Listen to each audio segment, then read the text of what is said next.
Assalamualaikum warahmatullahi wabarakatuh dan salam sejahtera kepada semua pelajar dan pendengar. Kali ini kita akan bincangkan mengenai intermediate value theorem. Ini adalah salah satu daripada properties bagi continuous function. Alright, kita akan belajar mengenai ini. Baik, dekat sini seperti yang kita nampak kat sini, dia ada satu teorem. Teorem berkenaan dengan the intermediate value theorem ni kan. Jadi kalau kita baca macam ni, kita ada disebut apa ni? If f is continuous on AB and k is any number between fa and fb, then there is at least one number c, the x value, in the interval AB such that FC equal to K. Alright, bila kita nak cuba faham ini, kita kena fikir macam ni. Alright, dia kata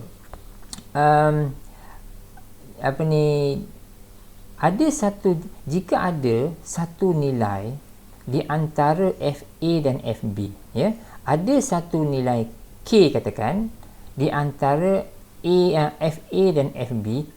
Maksud dia kita boleh pilih apa-apa nilai lah, ya. Suatu nilai K di antara FA dan FB, dan juga ada suatu nilai X di antara A dengan B selang ni, sehingga kita boleh tulis FC sama dengan K. Jika ini berlaku, maka kita katakan function F tu continuous. Right? Itu yang dia nak bagi tahu sebenarnya. Jadi mungkin susah kita nak faham ini tanpa visual. Kita lihat visual ini mungkin lebih faham. Okey. So dia kata ini kan FA dengan FB kan. Ini adalah nilai Y. Ya. So dia kata jika ada satu nilai K di antara FA dengan FB, mana-manalah. Mana-mana position pun tak apa. Asalkan kita pilih satu nilai K di antara FA dan FB, dan ada satu nilai C di antara A dengan B, sehingga kita boleh menulis FC sama dengan K. So FC nilai dia adalah K. Nampak tak? Dia hit the graph kan? Dia hit the graph pada sini, dia hit the graph and it produce K. K ni nilai Y lah. Right? So kalau kita takrifan itu, teorem itu dipatuhi, maka kita katakan F itu adalah continuous. Memang continuous lah dalam kes macam ni. Right? So kalau kita tengok in glance pun, kita dah tahu dah, okey, titik ini ke sampai titik ini adalah graf dia, maka memang kita nampak dah dia adalah selanjar, betul? Dia adalah continuous. Tapi kalau based on theorem, dia katakan kita boleh pilih satu nilai K dekat mana-mana kat sini, dan kita boleh pilih, ya, wujud satu nilai X, iaitu C katakan, di antara A dengan B, sehingga kita boleh menulis FC ni sama dengan K. Maksud dia nilai C ni hit the graph. Macam tu. So kita katakan dia continuous. Baik, kita lihat satu contoh yang discontinuous pula macam mana. So inilah contoh discontinuous. Dia akan against the theorem of intermediate value theorem tadi tu. So cuba lihat kat sini, ya. Saya tak perlulah ambil nilai K dekat sini. Ambil nilai K dekat sini, of course dia akan hit the graph kan. Kita nak tengok ada tak satu contoh yang kontradik. So jadi kalau kita pilih K yang betul, wujud satu nilai K di antara FA dengan FB, contohnya dekat sini, ya. Kalau saya ambil K dekat sini, dan kalaulah saya nak cari nilai C dekat A dengan B ni, maknanya kita tak jumpa satu nilai C dekat sini yang bila kita cuba hit the graph, kita dapat K. Tak dapat. Kalau kita ambil contoh C dekat sini kan, sini of course dia akan hit the graph, iaitu pergi sini dan nilai Y di sini kan. Ini kalau K dekat sini. Tapi ada satu position, kalau kita ambil K dekat sini, maka tak ada nilai C pun. Tak ada nilai C yang kita boleh pilih, yang kita boleh tulis FC sama dengan K. Tak boleh. Contohnya yang inilah. K kat sini tak ada nilai Y. So tak ada nilai C, tak ada nilai X yang bersesuaian untuk kita buat FC tu sama dengan K. So dalam kes yang macam ni, kalau kita guna teorem intermediate value theorem, kita katakan F ni tidak selanjar. F is discontinuous. Nampak kan? Itu adalah basically apa yang yang kita fahami dalam intermediate value theorem. Okey, di dalam sini ada satu takrifan penerangan yang menyatakan yang ini. Ini semua berkisar tentang intermediate value theorem, sebab lepas ni kita akan lihat kegunaan intermediate value theorem. So jadi ini ada yang saya tandakan merah itu adalah beberapa information yang penting, terutamanya yang opposite sign tu. Okey. So jika suatu F tu adalah continuous, katakan selanjar lah ya pada A dengan B tu, maka kita akan dapati satu ciri yang sangat penting, iaitu kalau kita masukkan A dengan B tu ke dalam F, maksud dia kita dapat FA untuk A ni, FB untuk B ni, kan? Kita akan dapati jika kedua-duanya mempunyai tandaan yang bertentangan. Maksud dia tandaan tu adalah positif negatif. Contoh, kalau FA tu kita dapat negatif 10, FB tu 10. Contohnya macam tu. Ya, ini maksud opposite sign tu. Maka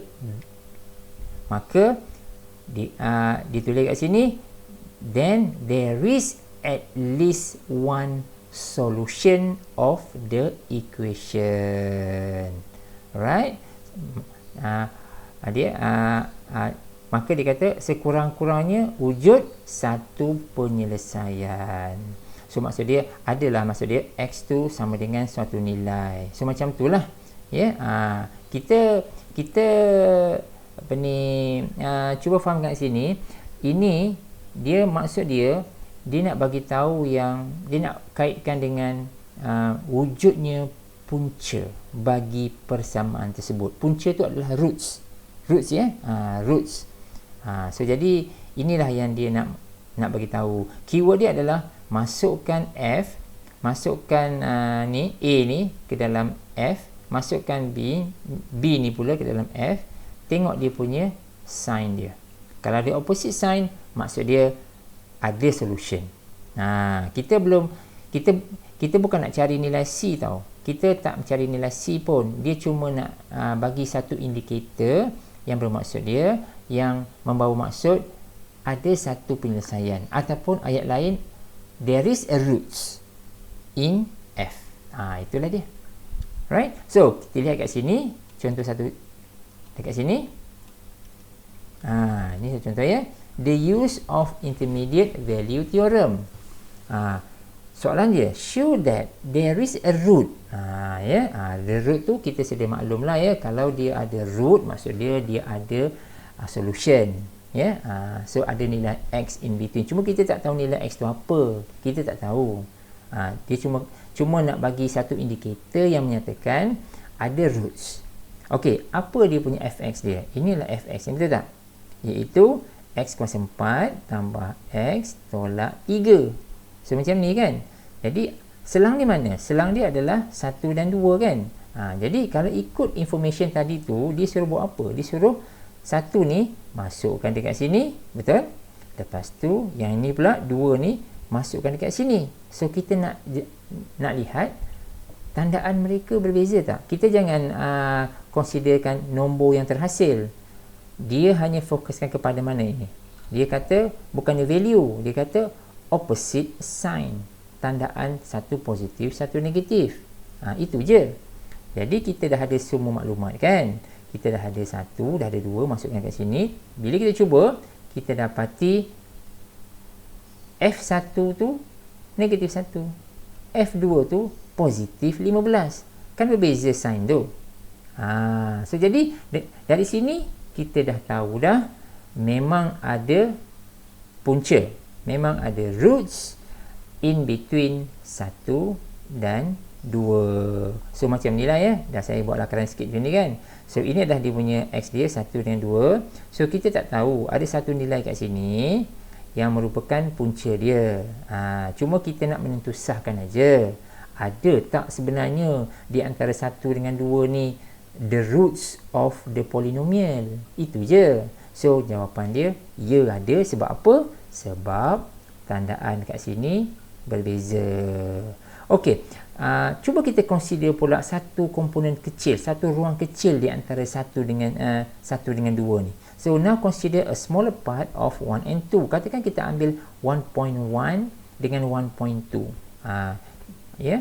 So kita nak tengok kan, mungkin sebab portion ini besar, 1 dengan 2 ni besar, kita tak tahu dekat mana dia punya C dia sebenarnya kan. So katalah kita kecilkan lagi, kecilkan lagi, mungkin roots tu di antara satu nombor ke nombor ini kot. So macam tu lah. Jadi katakan kita cuba considerkan di antara 1.1 dengan 1.2 ni, mungkin kot ada punca dekat sini. Jadi kalau kita check, katakan kita ambil nilai ni kan, jadi kita akan masukkan 1.1 ni ke dalam fx tadi tu, kita masukkan 1.2 ni ke dalam fx tadi tu, kita lihat. Ya, kita dapat sekali lagi. Tandaan dia berbeza. Ya, satu negatif, satu positif. So, maknanya dia memberitahu kita sebenarnya punca tu mungkin berada sangat hampir di antara 1.1 dengan 1.2. So, macam itulah. So, therefore, the root of fx lies in the interval of 1.1 and 1.2. Kita tak cari C, kita tak cari tau. Kita cuma nak menentukan sama ada punca tu wujud di antara satu-satu selang. Okey, itu adalah berkenaan dengan intermediate value theorem. Okey guys, so itu sahaja untuk kali ini. Thanks for watching. See you in the next video.